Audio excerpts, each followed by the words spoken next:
Okay. So ito yung block diagram ng mga makinang binanggit ko kanina. So ito yung mga parts sa loob. So mahalaga rin kasi na malaman natin kung ano ba yung mga nasa loob nito, hindi na kung paano sila gumagana. Para mas maintindihan natin kung ano ba yung mga pwede maka-apekto dun sa analysis natin at kung paano ba dapat i-prepare yung mga sample. Kasi yung feeling ko yung common misconception natin bilang researchers, especially kapag hindi pa tayo exposed sa mga makina. Pag nakita natin sa, let's say sa research natin na ay gumamit sila ng AAS, gumamit sila ng UV-based HPLC para dito sa sample na to. Inaakala natin na pagpadala natin ng sample, mapatubig man yan, lupa man yan, o sabihin na lang natin isda, so malaman yung kung contaminated ba siya ng mercury, etc. Akala natin pagpadala natin, mamagicin na, no? Nung mga chemist, ng mga analyst. So, hindi siya ganun kasimple. So, mamaya may kita natin yung yung may floor sa parang overview lang para may idea lang kayo kung ano yung ginagawa ba talaga. And then at the same time, itong diagram na to pinapakita natin bago ma-analyze yung sample. So sa EAS, may kita natin mamaya meron tayong may kita na iba-ibang klase ng atomization chamber. Ito yung pinaka-heart ng EAS, no?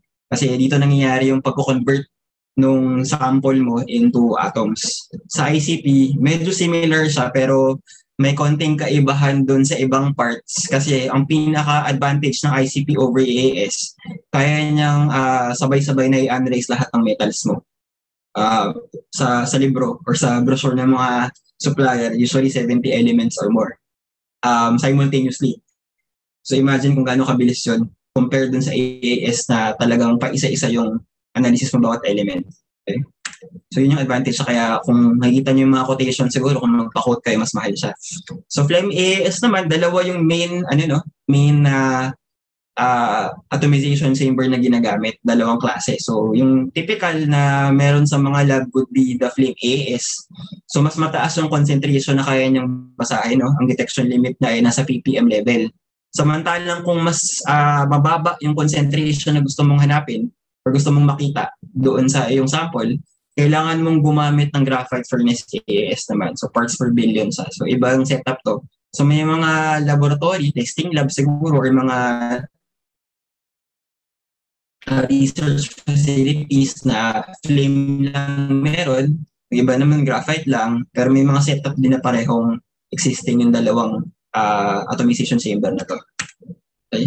So next naman yung ICP. So medyo similar siya, no? Pero yun nga lang, instead na flame, instead na mga bakal-bakal yung nakikita natin na parts. So kasi medyo mas bakal-bakal yung setup eh. Dito mas glass tayo, no? Quartz, in fact quartz. Kaya medyo mas may kamahalan yung makina at yung maintenance din niya. Kasi quartz yung ginagamit.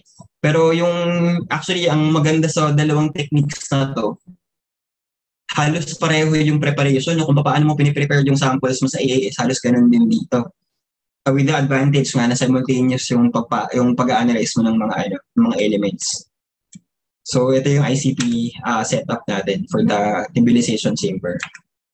And so next naman would be yung XRF natin. Itong technique na to, in all honesty, hindi ko siya masyadong gamay kasi hindi ko siya nagamit before sa previous work. Pero mas simple siya in general. Yun na lang siguro masabi ko na mas simple siyang gamitin, and then kapag medyo mataas yung concentration nyo, nabanggit ko kanina, di ba, ppm saka ppb level.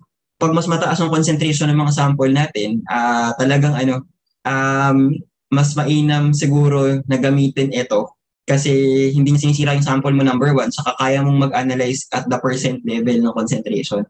So halimbawa, yung mga minahan natin, sa mga minahan natin, hindi na sila masyado na-prefer ng mga technique na binanggit ko kanina. Siyempre, gusto nilang malaman, no, kung gaano ba kalaki yung concentration, kataas yung concentration ng mga minimina nilang metals doon sa mga sites. So instead na AAS or ICP ginagamit nila, mas piniprefer nila ito kasi especially kapag mataas naman yung concentration ng, let's say, nickel, gold, ganyan, kasi mas mabilis yung analysis. So mamaya papakita natin kung paano siya ginagamit, no? So actually ito yung pinaka-sample holder niya. Hindi mo na kailangan i-digest yung sample. So yun yung pinaka-advantage niya. Wala na masyadong preparation na kailangan aside from yung tinatawag na pag-pelletize ng sample o pagka-compress sa kanya dito sa sample cup na to.